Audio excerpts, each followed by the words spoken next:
online online shopping and things like that. So we're back. We're back to Monday Morning Mishnah. It feels like we haven't been here for a long time, but actually it's only been a week. So I don't know if it feels like that to you, but it feels like that to me. So we are in Mishnah chapter 6. We've come a long way. And as you remember, maybe the theme of the week with Thanksgiving and food, maybe over your Thanksgiving table, you thought about those brachot, maybe you didn't, but we were talking about the different brachot that we say over food. And we had covered particularly shehakol, which is our default blessing. Essentially, if it doesn't fit into a particular category, like from a tree or from the ground, you can say shehakol and it kind of covers your basis. Though, just to reiterate, I don't know if we said this last time, but that wouldn't be the ideal, right? So you have these categories in halacha, which is the ideal, and then what is actually done, I guess you could say. And so the ideal would be to know which bracha you were saying on which particular food. But if you didn't know and you said shehakol, you would be okay. So you probably wouldn't say shehakol on a banana, right? Because a banana grows from a tree. But if you did say shehakol on a banana, you'd be fine. It wouldn't be the ideal, but you would be yotze. You would have fulfilled your obligation of saying that bracha. So that's kind of where we left off. And I just want to run through Mishnah 3, which is where we left, which will kick us into Mishnah 4. So let me just share here.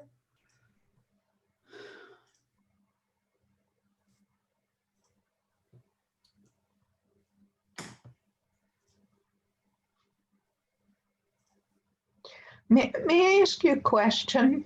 Sure. That word yotze, what is the root of that? Yatsa, it means to it means to be like to fulfill, that you've fulfilled the mitzvah of whatever it is, like of whatever that thing is. So yatsa versus lo yatsa is to fulfill, is to complete. For in terms it's mostly used in terms of mitzvot. It also has some modern Hebrew terms, but it's not relevant. So yeah. Thank you. Sure. All right. So now we're back into we're into some shehakol explanations. Again, we did this one, so we'll do it quickly. So al davar she'ein gidulo min haaretz omer shehakol. Anything that does not grow from the earth, one says shehakol. Al ha-chometz ve'al ha-novlot ve'al ha-govai omer shehakol. Over vinegar. So then you have this sort of over this big statement over things that don't grow from the earth. One says this, and then you have a few examples, and they choose the following 3: over vinegar, over fallen unripe fruit, and over locust. One says by shehakol. It's not entirely clear why these 3 things were chosen, but we talked about these categories being sort of outside of what you would want your ideal food to be. So essentially, so vinegar is spoiled wine. We know that that's not necessarily the case now, but back then vinegar was kind of like considered to be bitter or spoiled. Unripe fruit didn't maybe make its full potential as a piece of fruit, also might be sort of bitter or not fully ripened. And a locust can be kosher, but the reason that they're considered cursed in this Mishnah is because they actually destroy the other produce, the other plants. So those 3 things came into play in terms of what it meant to be cursed, which we'll see in the next one. Al ha-chalav ve'al ha-gvina ve'al ha-beitzim omer shehakol. Over milk and cheese and eggs, again, 3 things that don't grow from the earth, we say shehakol. And then lastly, Rabbi Yehuda says, over anything which is cursed, we do not bless at all. And we know that we don't follow that halacha because we know that essentially anything that can be consumed, anything that we put into our mouths, whether it's from the earth or not, we are supposed to say a bracha. So Rabbi Yehuda takes this opinion, and later halachically in the codes and in other places, we know that this is not true. So we're sort of introduced to this idea of shehakol again as a default, as like if we don't have any other bracha to say, we use shehakol. And we talked a little bit last time about water and things like that maybe don't fall into a category, other drinks actually, that aren't wine. But that halachically you should be searching for a bracha over anything that you can consume, anything that's safe to put into your mouth. You should be able to, and I don't even know if adding the word safe is even fair, because I suppose well, anyway, anything that you can eat, you should be saying a bracha over.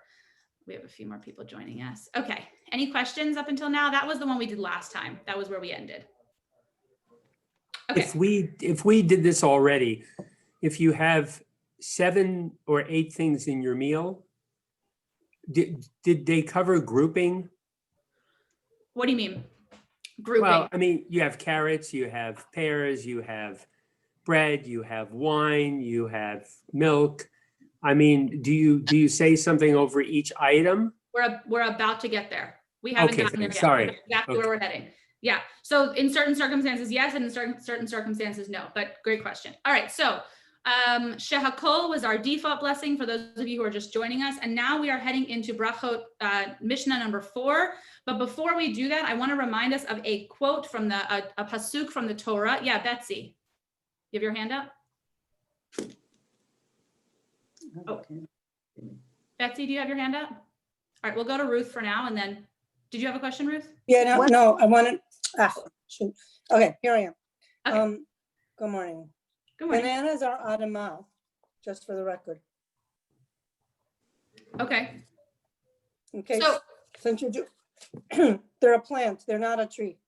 I see. Sorry. Well, my point was really though that you know where they're from. I guess I don't know where they're from. But anyway, no. But in other words, that you would, if you had a blessing that was specific, you would want to say the specific blessing. And if Right. you, but if you don't, you could say Shehakol and be covered. That was kind of the point. Yeah, Ruth. What about poultry or meat? Yeah, so on poultry and meat, you also, well, so this is where it gets a bit complicated, and we're going to see it in a second.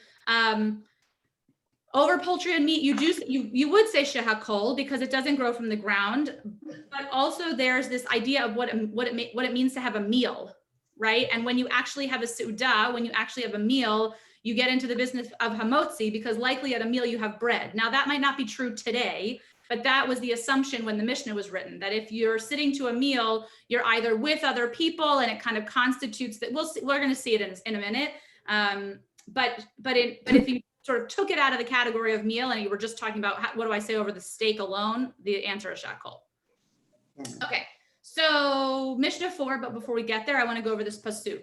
Adonai your God is bringing you into a good land. Ki Adonai Elohecha meviacha el eretz tova, eretz nachale mayim, a land of streams, ayonot uthomot, utzim babik'a uvahar. So a land with streams and springs and fountains issuing from the plain and the hills, okay? And then it says, Eretz Chita, Us Ora, the Geffen, Ut Eina, the Rimon, Eretz Zait, Shemen, Udvash. A land of wheat and barley and grapes and figs and pomegranates, a land of olives, or in this case, potentially olive oil, and dates. And what they mean here is some sort of honey, right? We know dvash means honey. So these are what we know of as the 7 species. I put them here, main sheva. We're going to see it. The language of the Mishnah says main sheva: wheat, barley, vines or grapes, figs, pomegranates, olives, and dates. 1, 2, 3, 4, 5, 6, 7. And that's important for what we're about to see. So you're probably familiar with those. There's going to be some question about the order of them and how they're mentioned, but essentially this is the pasuk that it's from. We need to know that because we need to know what these 7 species are when they're mentioned in the Mishnah. They're given like greater, I don't know if kavod is the right word. They're given greater importance in like concerning the question that Sandy was asking. What if we have, all these different things on our plate? What do we do? Are we supposed to say all these different brachot in which order? Okay. So it's actually a pretty short Mishnah, but of course it's a little bit, there's always sort of intricacies. Hayu lefanav minim harbeh, Rabbi Yehuda Omer im yesh b'neihem mimin shiv'ah. So this is mimin sheva, the 7 species. So if you have several kinds of food before you, Rabbi Yehuda says that if there is among the 7 foods, one of the 7 species, one blesses over that one, either alone or first. It doesn't actually say, right? So it doesn't say if you say the bracha over your date before your orange, but it says that you should prioritize the 7 species in some way. And then it says, V'hachamim omrim, but our sages teach us, this is the sages of the Mishnah as well, Mevarech al eze mehem sheyirtza. But the sages say that one can bless over whatever one wants. So it's essentially whatever you prefer, you can say the blessing over that. Now, the first question you might ask, which is something I already sort of alluded to, is it doesn't say whether you bless, it doesn't specify. Are we saying that we don't actually say a bracha? So if we had, I think the best image to imagine here, or the best thing to imagine, is that you're sitting down to like a bowl of fruit, right? So you have oranges and melon and I don't know, apples and something from the 7 species, dates, for example, figs. Okay. The question is, which one do you bless on?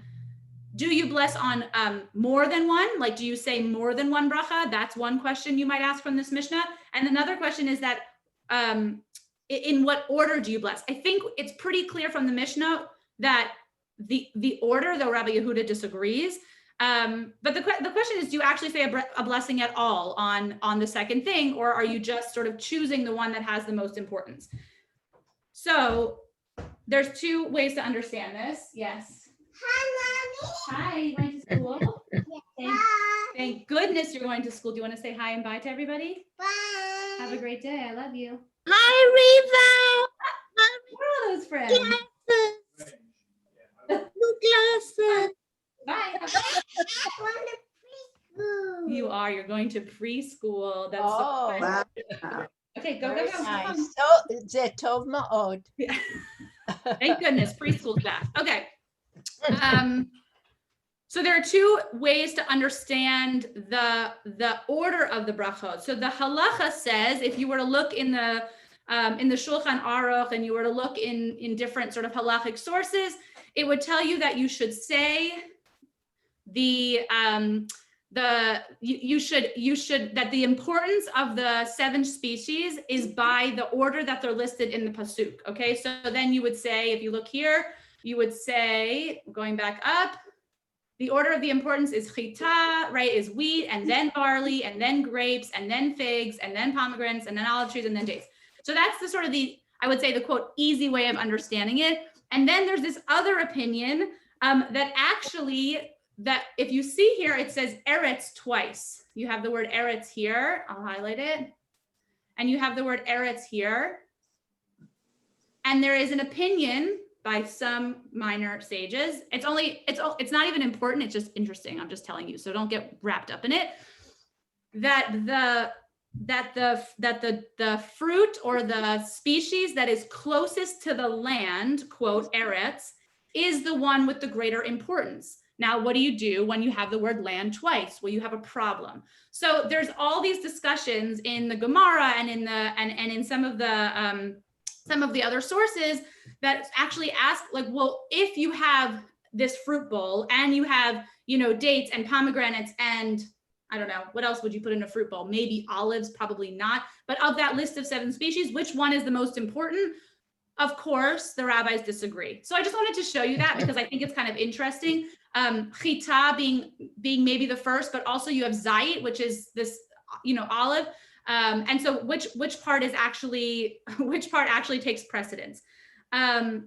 And then, are there any questions up until now before I continue? It's funny. This is like one of the shortest Mishnayot of the entire chapter. And there's all this discussion around order and if you have, anyway, so I wanted to sort of bring some of those things to you, but not to get wrapped up in them. Yeah, Sandra.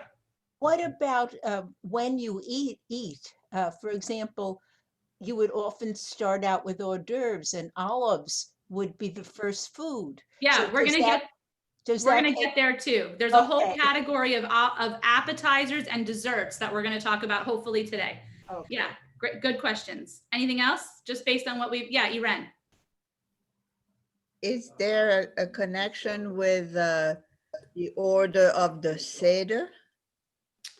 I don't think there's necessarily a connection in terms of the order of the brachot, though it is a good time to think about it, right? Because we have all these different things on our Seder plate, and so and at our Seder in general.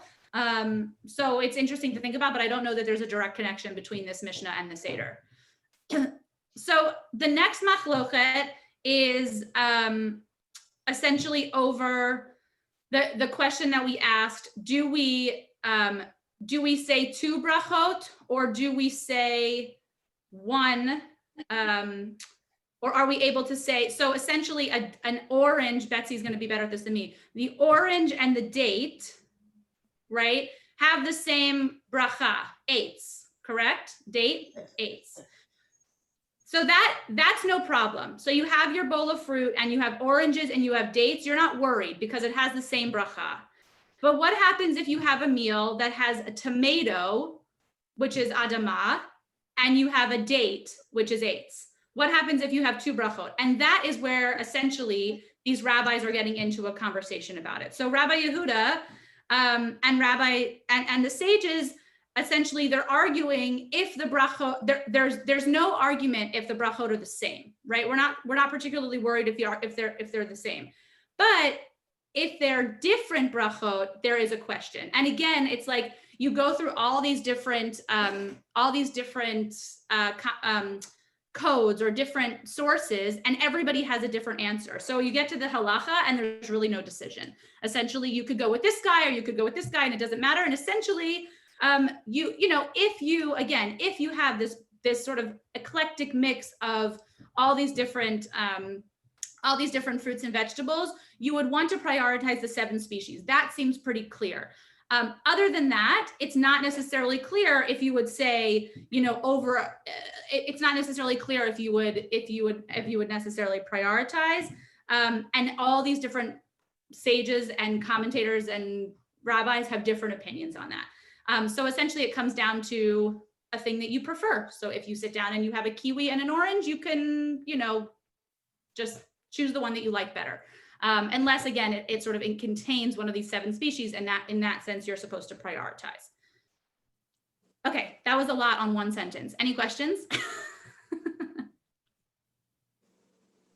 I know you do have questions, and we're going to see some of those in the next one. So I'll just keep going if there's nothing specific on this Mishnah. Yeah, Ernie, make sure you unmute. One would think, though, that ha'adamah, the ground, comes before the tree, or the blessing for the fruit of the tree would be second to the fruit of the ground, because the tree comes. Yeah, there's not a whole lot of discussion about the order. There is later in the codes, but there's not so much discussion in the Mishnah about the order of those brachot. Eventually, you have sort of like a hierarchy of like motzi comes first, or I should say motzi would cover you for all of those things, because essentially you're sitting down to a meal. But yes, you're right. You would think that the things that come from the ground, sort of in like a logical order, would come before ha'etz, though that's not exactly what they're talking about here. But yeah, that would be one way of understanding it. Again, it's kind of what you want at this moment. Yeah. Anything else? Okay, I'm gonna go down to the next Mishnah. Okay. Now we are getting into what Sandy was asking before about sort of the pieces of the meal. So, you can't really assume now, I don't think, that every meal begins with bread, right? But the thing that you do, the sort of principle that you have to understand going into this Mishnah is that, quote, this is not the technical term, hamotzi, the blessing of hamotzi covers the whole sandwich. So if you have a sandwich and it has turkey and cucumbers and tomatoes and lettuce, you don't have to break down that sandwich and say a bracha over every single one. Hamotzi would cover that whole bracha.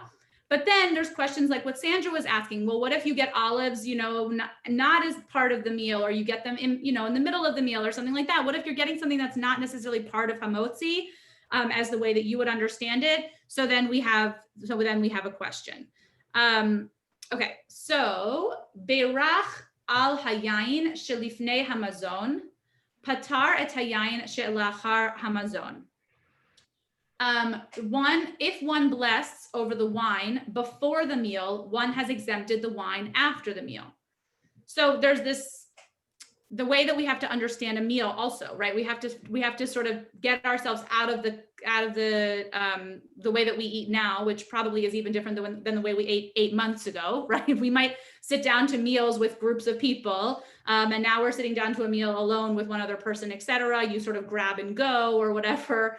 And so you have to sort of really think about what they were talking about when they say seudah, when they say meal.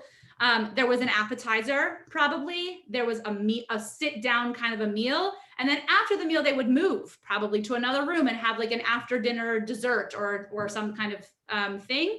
And so there's like actually these stages of the meal that are important to think about, because we're talking here about before and after the meal. So if you bless your wine before, you're okay after. So if you bless the wine, like when you sit down or as your appetizer, you don't also have to say Bri Pri Hagafen when you get to the next room and you have like an after dinner port of some sort. Okay, so you're okay for the whole duration of that meal.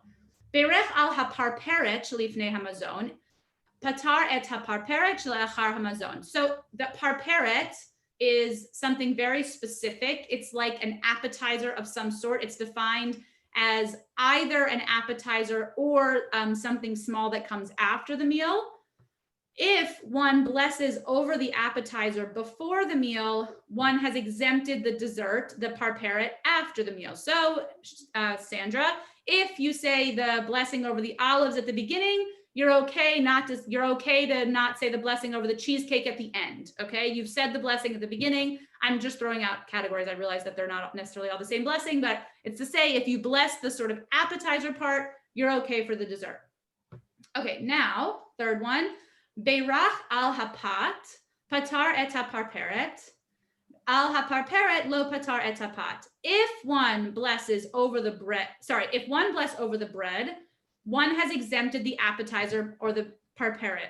But if one blesses over the appetizer or the parperet, one has not exempted the bread. So this is a little bit about hierarchy, right? Or sort of like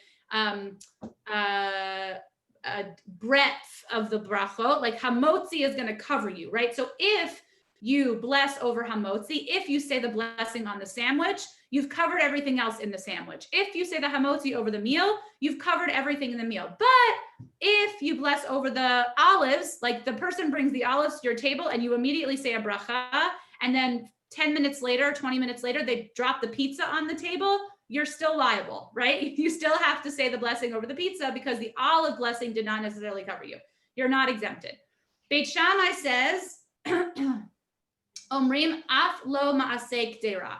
Beit Shammai says one has not even exempted a cooked grain dish. So Beit Shammai essentially equates a cooked dish, a kdera, which is like, I don't know, you could potentially think about it like a stew. It's like a pot full of grains, kind of. So but Beit Shammai equates this kind of a cooked dish with grains as bread. So if one blessed over the parperet, he still has to bless over the cooked, this kdera.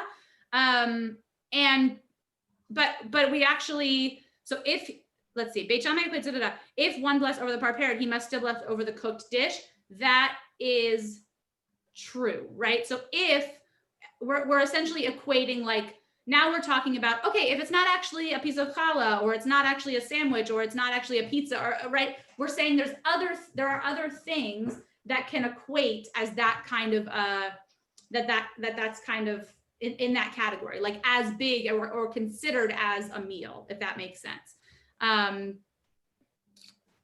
Okay, questions?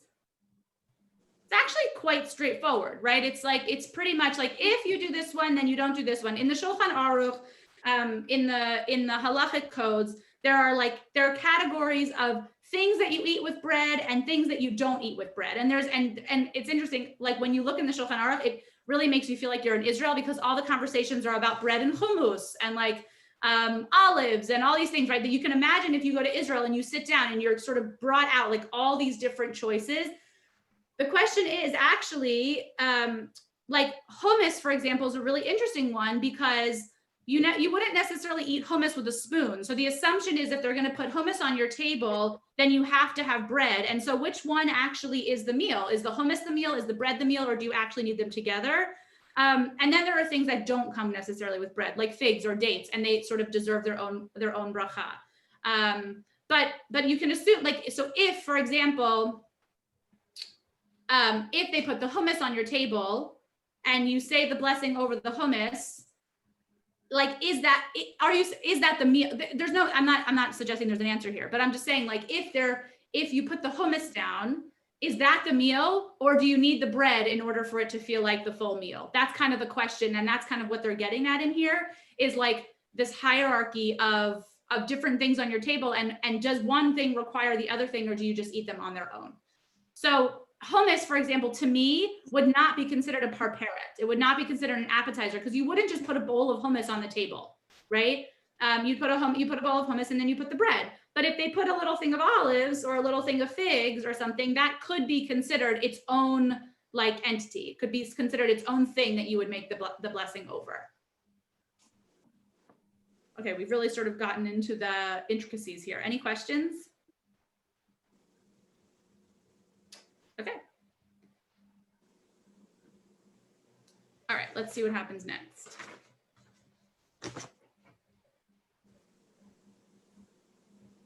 Okay. Hayu yoshvim le'echol, kol echad mevarech le'atzmo. If the people at the table are sitting upright, each one blesses for him or herself. So this probably, actually, Iren, you alluded to it before. This is probably going to make you immediately think of Pesach, right? Because of the idea of sitting upright versus reclining. And on Pesach, you're commanded to be reclining. But actually, there is this formal meals were eaten when reclining on a couch. So if you were at a formal banquet, it might be defined by the way that you were sitting. So, you know, that isn't necessarily something that you would see today. And so you have to be a little bit more creative in deciding what's a meal and what's not. But the idea was that if you were sitting upright and you were eating a sandwich, that essentially you were not sitting down to a formal meal. You were on your own. It didn't necessarily count as a seudah, it didn't necessarily count as a full meal. And this is going to become important, particularly with the blessing after the meal, whether you say bracha achrona, which is like a shortened version of the Birkat Hamazon, or if you say the full Birkat Hamazon, depending on if it's a meal or not. But this idea that sort of sitting there informally actually made a difference. So hayu yoshvim le'echol, kol echad ve'echad mevarech la'atzmo. If you're sitting at a table upright, each person does his own blessing. So if we're sort of sitting around schmoozing, and I have a sandwich and you have a salad and you have a bowl of soup, you're each going to say your own bracha. We're not going to say it communally. We know that we can say communal brachot. That's another thing to sort of understand going into this, that there are instances where one can say a bracha, like on Kiddush, and everybody else can answer Amen. This is not one of those cases. This is a case where you're clearly sitting on your own, having your own meal, even though you might be sharing a table with somebody else, and you're supposed to say your own bracha. Hasebu, if they're reclining, echad mevarech lekulam. If you're sitting to a formal meal and you're reclining, one person can bless for everybody. Balahem yain betoch hamazon, kol echad ve'echad mevarech le'atzmo. If wine arrives during the meal, each one should say a blessing for him or herself. So if you've already sat down, assuming you're at the case of a formal meal, you're sitting down at a Shabbat dinner, you've already said Borei Pri Hagafen, you've already said Kiddush, and you've already said Hamotzi, and then they come around and they set another glass of wine in front of you, right? You're supposed to say the blessing for yourself. Now, I sort of, when I was giving those examples, I misspoke, which is that if you've already said Borei Pri Hagafen, you're actually okay. But if you've sat down to the meal and you've said Hamotzi, so Shabbat dinner was a bad example. But if you've sat down to a meal and you've said the brachot over your soup or your Hamotzi or whatever else, and then wine arrives in the middle of the meal, you actually have to pause on your own and say the bracha for the wine. And there's a question about that. Like, why does one have to say it by themselves? What if everybody at the table, you're sitting there and everybody at the table automatically gets wine? Why might you have to stop and say it? Just try to get into the head of the commentators for a second, to the head of the rabbis, before I tell you the sort of ridiculousness of what they came up with.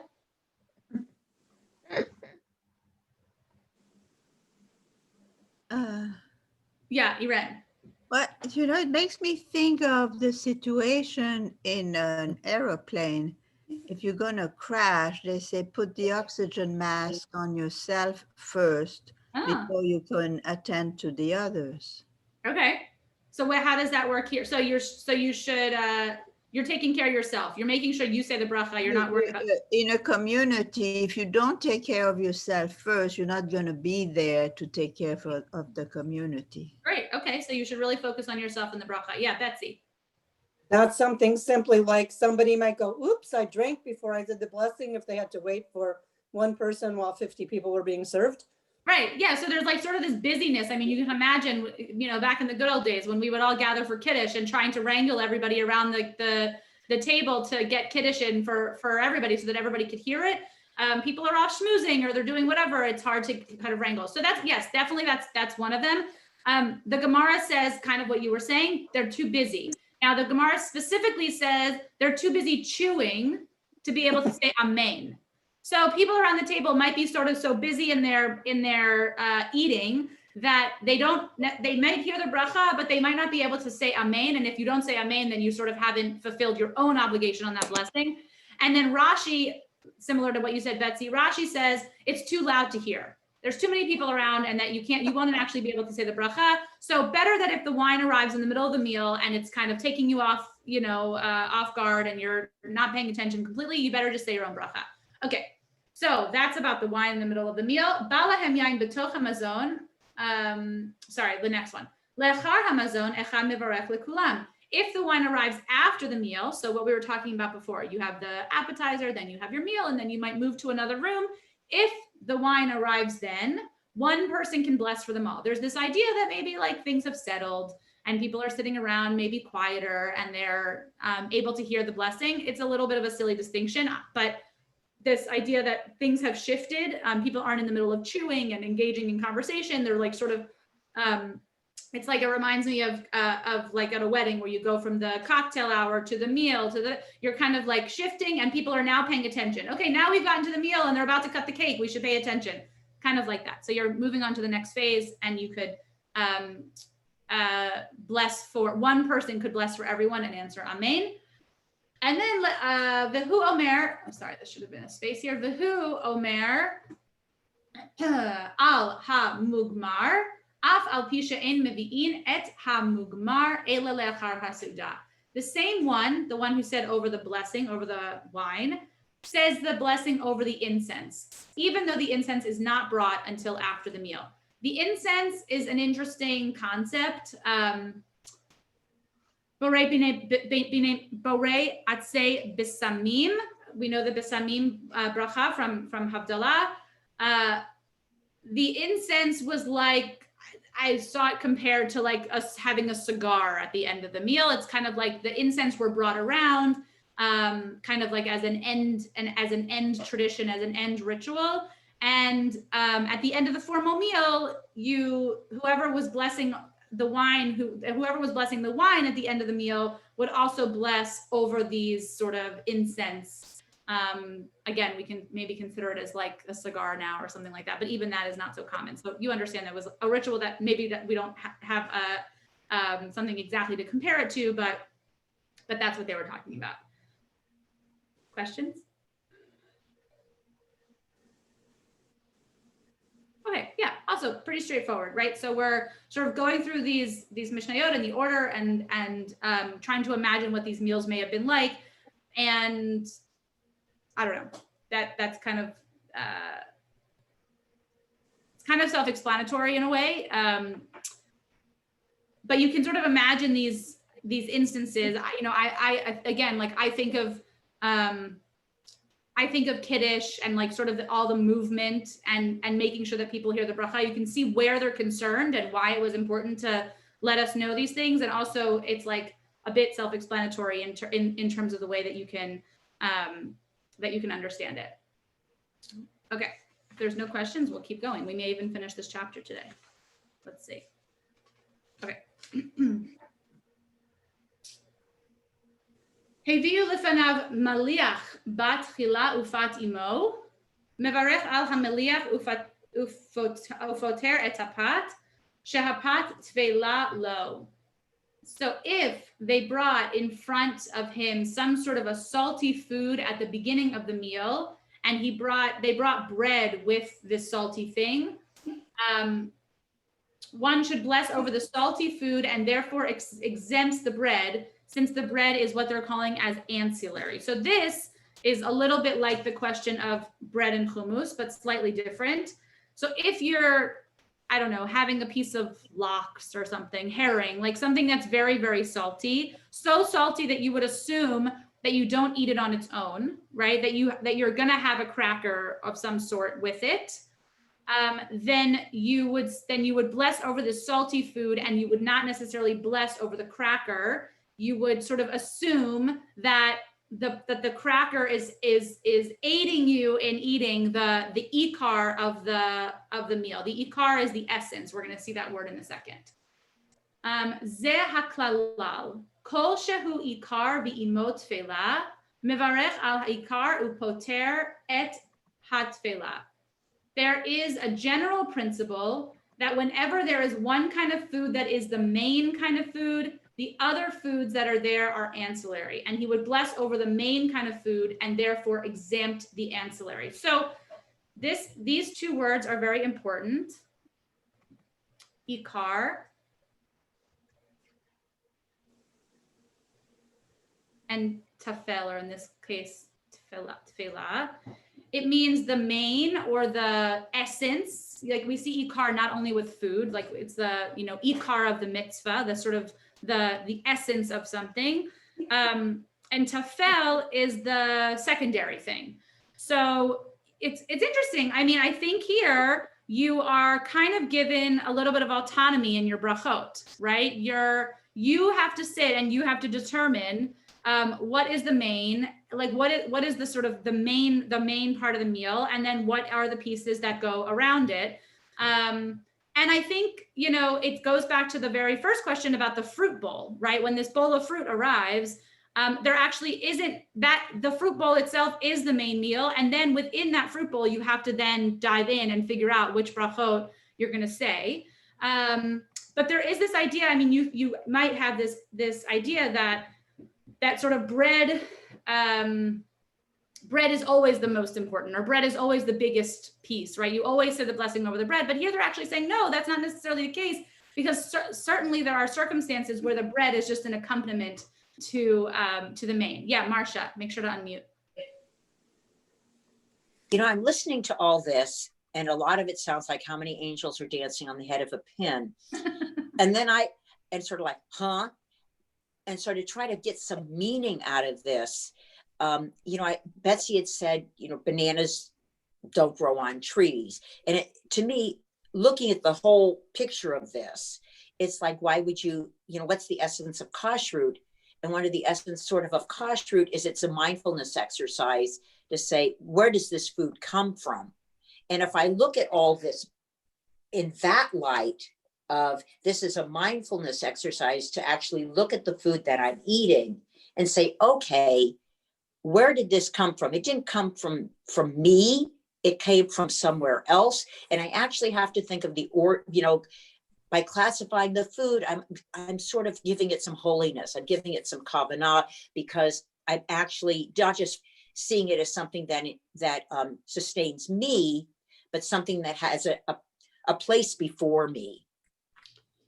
Yeah, definitely. I mean, yes, the way that the Mishnah reads can start to drive you a little bit crazy, right? You're like, this one comes before this one, but actually, yes, you're right. It creates this sort of mindfulness that if you sit down to, a bagel and lox is an interesting example, because I don't know which came first, the bagel or the lox. I mean, which one, what's sort of the main there, but yes, to really think about which part is the essence, what part is the essence of our meal, what part is where does this come from, things like that. Yeah, thank you, Iren.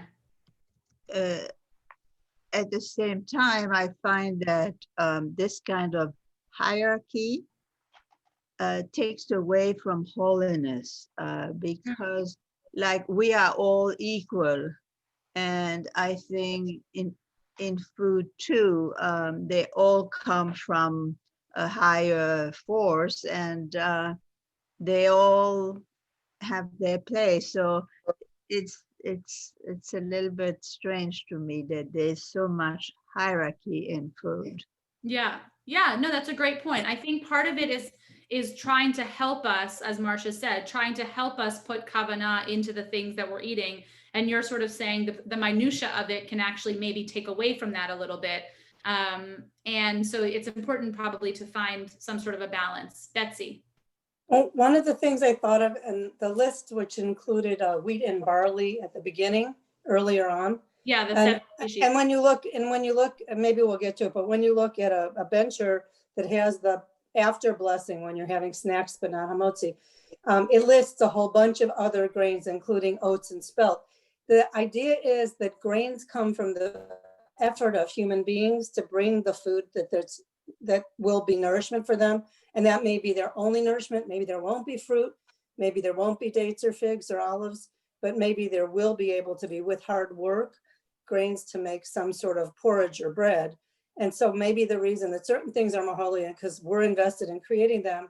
Obviously, whoever planted the date tree or the olive tree at some point in time also invested their energy, but they continue to provide regardless of our effort, except for picking. Yeah. But the grains require constant relationship between God and people to nourish us. Right. Yeah, absolutely. And we talked a little bit about that last time with hamotzi, because we bless on, we bless on that bread and wine are different categories, because you actually have to use the materials, you have to use the wheat to make it into something else. And that requires a different bracha than just sort of saying a blessing on wheat. Sandy Edwards, did you have your hand up? You're muted.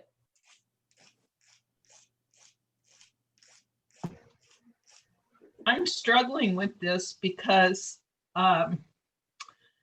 when I eat meals, I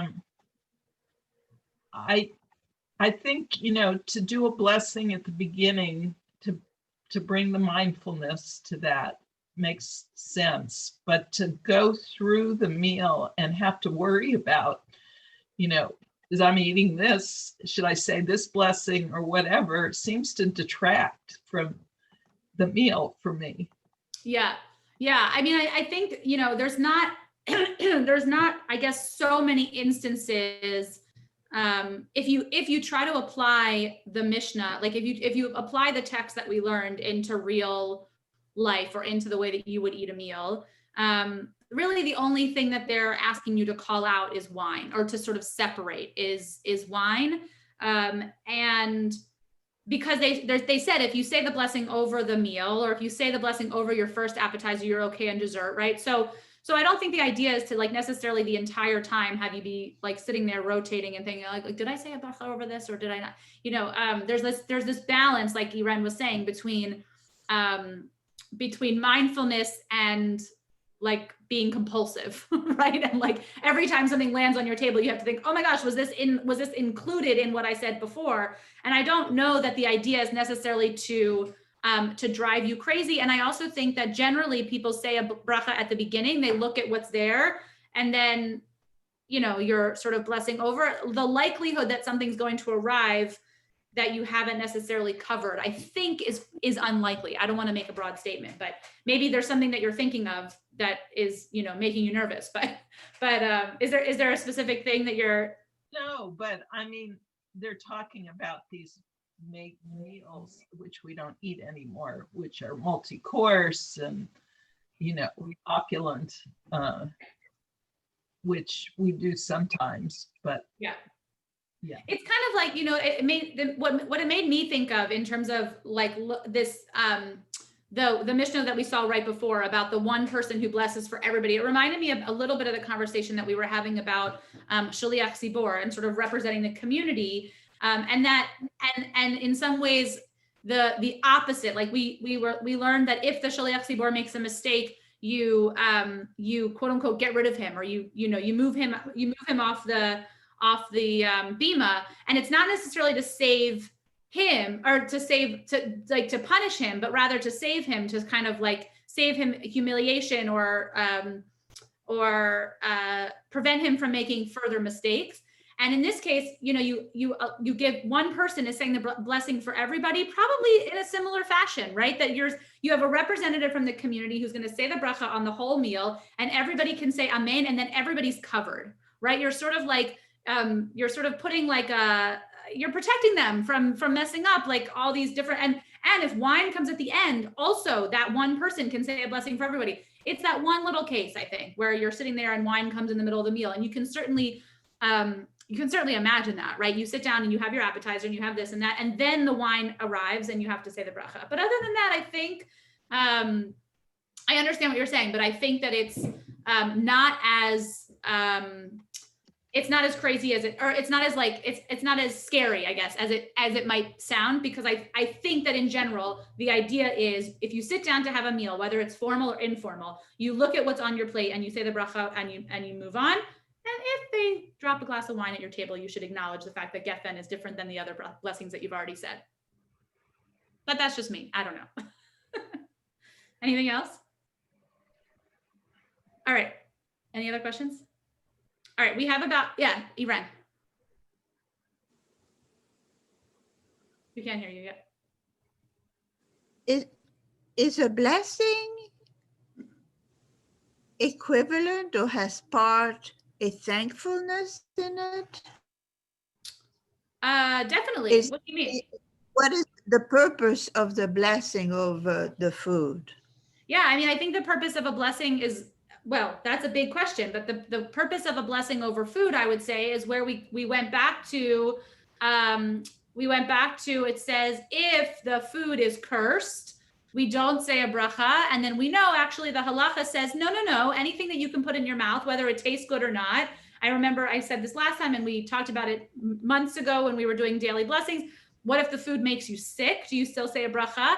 I think the answer is if you can consume it and you can put it in your mouth, you should give thanks to God. You should acknowledge to the universe that you did not create that food, right? That food came from somewhere else and you're benefiting from it.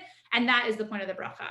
And so even in a case where vinegar, they in the Mishnah consider that to be spoiled wine, even in a case of something like vinegar, where they say you wouldn't, the halacha now, the codes that came later to codify all these Mishnayot and to make them relevant and useful in our lives, say, of course, say a bracha over vinegar, because if you're putting it in your mouth, you should acknowledge that you're putting it in your mouth. Betsy. What Iran was just asking, I mean, Marcia's comment, personal quote, I think, was, I'm sort of giving it a holiness, a kavanah for how it supports me.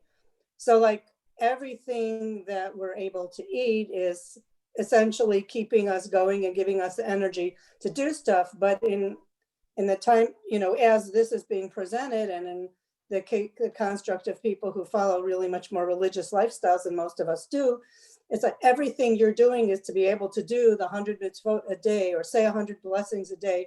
And so all this about food, to address the question about blessing, we're blessing it, but we're blessing it because it allows us to do other blessings. Like Right. One blessing leads to another, or one mitzvah leads to another. It's sort of sustaining us to be able to go to work and do the things we have to do at work, or to take care of our children, or to, be able to be a caretaker for somebody else, or, whatever you're doing, the food sustains you in that way. And I would argue also that there are brachot, specifically, like we were talking about this category of curse, but also there's a bracha over mizonot. Mizonot are like cookies and cakes. And those things are maybe not needed, right? But there's a bracha for those too. It's like you're saying, like, thank you. I mean, you're identifying things that maybe aren't necessary, but you're still able to consume them. And so there's a thankfulness or a kavanah or a blessing to be able to say, I'm thankful for being able to have this sweet. Yeah, Betsy. So Terry Rain, I don't know if you're Rain, and I certainly didn't. I never grew up with the custom of a blessing beforehand, or grace, but when I was with non-Jewish friends, some of those families were very strict about holding hands and saying grace. It could be just thank you, God, for the food we're about to eat, whatever, for providing for us. So I had no clue about brachot around food, that we bless food or any of this, until I went to a Christian retreat. That was a silent retreat when I was about 24. And that was sort of the turn toward finding my Judaism. It was like, we're doing all these blessings. And I'm going, wow, we don't have any of that. We should have that. All these people starved during the Holocaust and we don't bless food, in my ignorance. And I made a Haggadah that year, which I never actually had the guts to use with my family. There was a compilation of a whole bunch of alternative Haggadot. And it was the first time I encountered Birkat Hamazon in my face. I went, oh, we have this. Right. Right. It's just like, we're so unexposed. If we're not raised with them, that we don't realize that we don't realize how much we're doing blessing all the time. Yeah. Yeah. Or Because we don't have it in our consciousness as not religious Jewish people, I think, for the most part.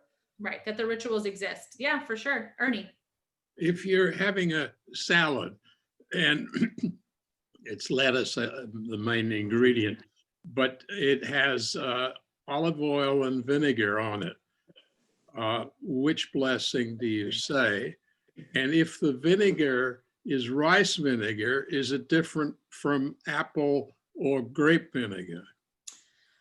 So if you have a salad, going back to Mishnah number 3, you would start with the 7 species, right? So you would say, so if it was grape vinegar, I suppose you would start with that. If it was rice vinegar, yeah, I think you would say something different, probably shehakol in that case.